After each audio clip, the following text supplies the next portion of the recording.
परमात्मा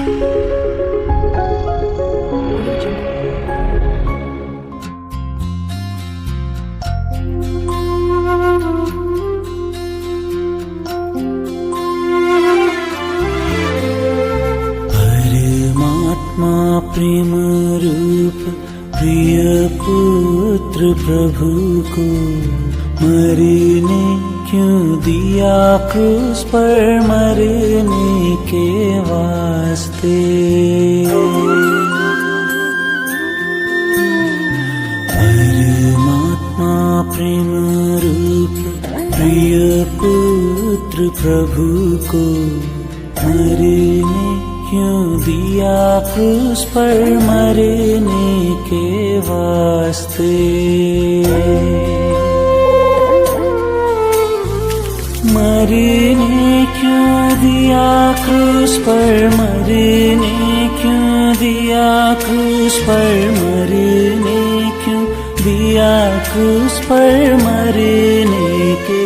परमेश्वर के नाम की महिमा हो। आप सभी का प्रभात मनन में हार्दिक स्वागत है। प्यारो, आज हम भजन संहिता उसके 118 को मनन करेंगे। साम्स 118 मेरे साथ में निकाले। भजन संहिता 118। आइए मैं इसके 1 पद से 4 पद तक आपके लिए पढ़ देता हूँ। यहोवा का धन्यवाद करो क्योंकि वो भला है और उसकी करुणा सदा की है। इस्राएल कहे उसकी करुणा सदा की है। हारून का घराना कहे उसकी करुणा सदा की है। यहोवा के डरवैये कहे उसकी करुणा सदा की है। परमेश्वर इस पढ़े गए वचन पर अपनी आशीष को उंडेले। प्यारो, हालांकि इसके लेखक का नाम नहीं लिखा गया है, परंतु इसके लेखन शैली के आधार पर ऐसा माना जाता है कि शायद ये भजन भी दाऊद के द्वारा ही लिखा गया हो। भजन 118 एक ऐसा भजन है जिसे सर्वाधिक बार नए नियम की पुस्तक में कोट किया गया है। चारों सुसमाचारों में उसका उल्लेख हम पढ़ते हैं। इस भजन संहिता को भजनों के उस क्रम में रखा गया है जिसे यहूदी लोग निरंतर गाया करते थे, खासकर उनके त्योहारों के दौरान, जैसा कि फसह का पर्व, मिलाप वाले तंबू का पर्व इत्यादि। इस भजन को आमतौर पर स्तुति और आराधना के भजनों के श्रेणी में भी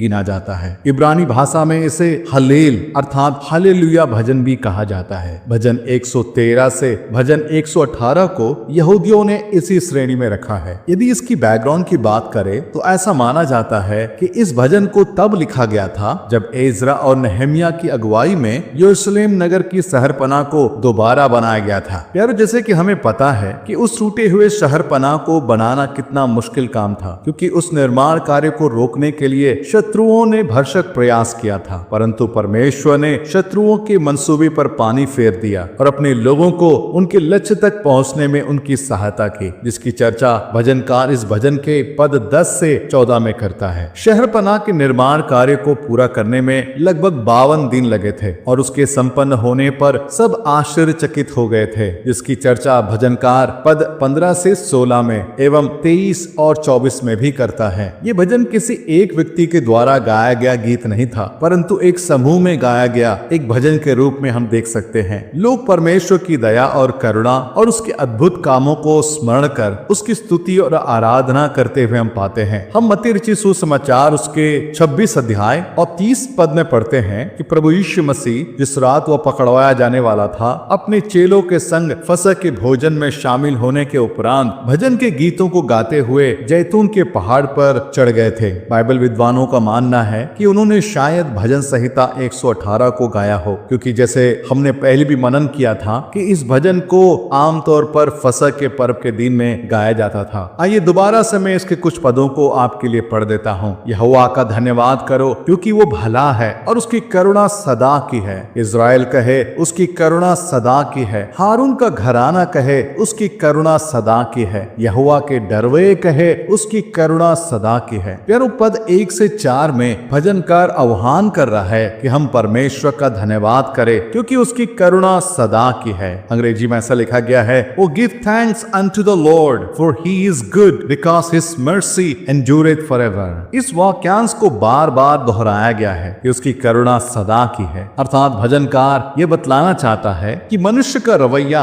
आपके प्रति बार बार बदलता है, परंतु परमेश्वर की करुणा सदा एक समान बनी रहती है। और उसका मुख्य कारण है क्योंकि वो भला है। दूसरे शब्दों में केवल वही भला है प्यारों। वो पहले भी भला था, वो आज भी भला है और कल भी वो हमारे संग भला ही रहेगा, क्योंकि भलाई परमेश्वर का स्वभाव है। हमारे अविश्वास योग्यता के बावजूद भी वो हमारे संग भला ही रहता है। भजनकार इन्हीं शब्दों से इस भजन का आरंभ और समाप्त भी करता है। प्यारों, पवित्र आत्मा इस सच्चाई को बार बार इसलिए दोहराता है क्योंकि हम मनुष्य बार बार परमेश्वर की करुणा को ठुकराते हैं और हमारी जिंदगी में होने वाले हर एक भले कार्यों का श्रेय स्वयं लेना चाहते हैं। विलाप गीत की पुस्तक उसके 3 अध्याय उसके 22 में ऐसा लिखा गया है, हम मिट नहीं गए, यह यहोवा की महान करुणा का फल है, क्योंकि उसकी दया अमर है। जब हम परमेश्वर की करुणा के विषय में ध्यान करते हैं तो अच्छा होगा कि हम परमेश्वर के वचन के आधारित हमारे अतीत की ओर भी एक दृष्टि करें, जिसे हम इफिसियों की पत्री और उसके 2 अध्याय में पढ़ते हैं। इफिसियों की पत्री उसका 2 अध्याय उसके पहले पद से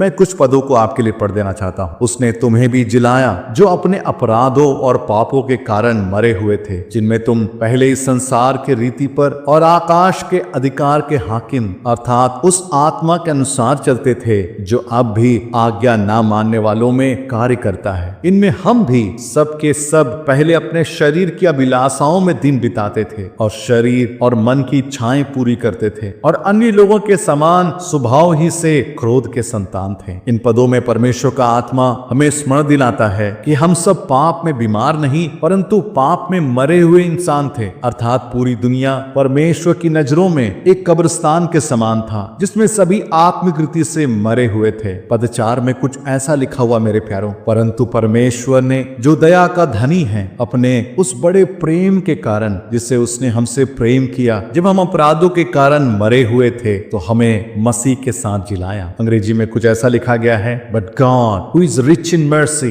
because of his great love which he has loved us. प्यारों, आमतौर पर हम हमेशा परमेश्वर के प्रेम के खातिर हम उसका धन्यवाद करते हैं, परंतु पवित्र आत्मा इस वचन के आधार पर यह बताना चाहता है कि परमेश्वर हमें प्रेम करने से पहले हम पर तरस खाए। उसकी करुणा और उसकी दया के कारण ही उसने हमें प्रेम किया। परमेश्वर की करुणा का मतलब हम जिसके योग्य थे, अर्थात हम अनंत काल के दंड के अधिकारी थे, परंतु उसने अपनी बड़ी करुणा से हमें दंड नहीं दिया, हमें बचा लिया। प्यारो, इस सच्चाई को समझने के लिए मैं आपके सम्मुख में एक छोटा सा घटना पेश करता हूँ। एक बार की बात है, राजा नेपोलियन प्रथम ने एक जवान को उसके अपराध के कारण उस पर मृत्यु दंड का आदेश दिया। उस जवान की माँ राजा से दुहाई देने आई और उसने राजा से अपने बेटे के प्राण के लिए राजा की दया और करुणा की भीख मांगने लगी। राजा नेपोलियन प्रथम ने उस बुढ़ी माँ से बोला, तुम्हारे बेटे ने दूसरी बार यह अपराध किया है और वह मेरी करुणा के योग्य नहीं है। उस बुढ़ी माँ ने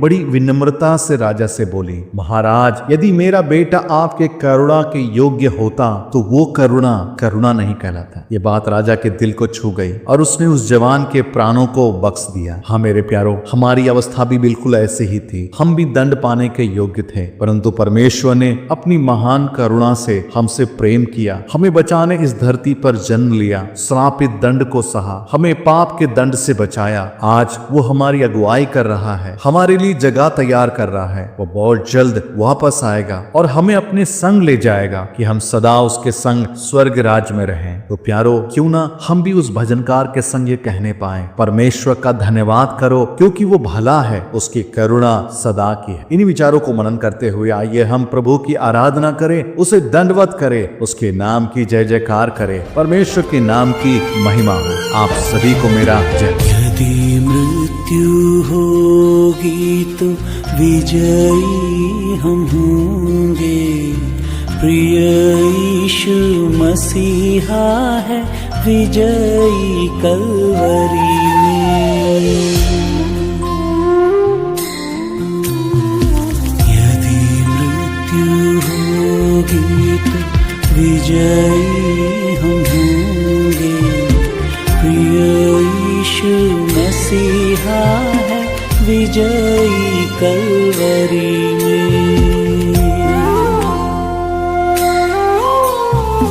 प्रिय यीशु मसीहा है, प्रिय यीशु मसीहा है, प्रिय यीशु मसीहा है विजयी कलवरी में।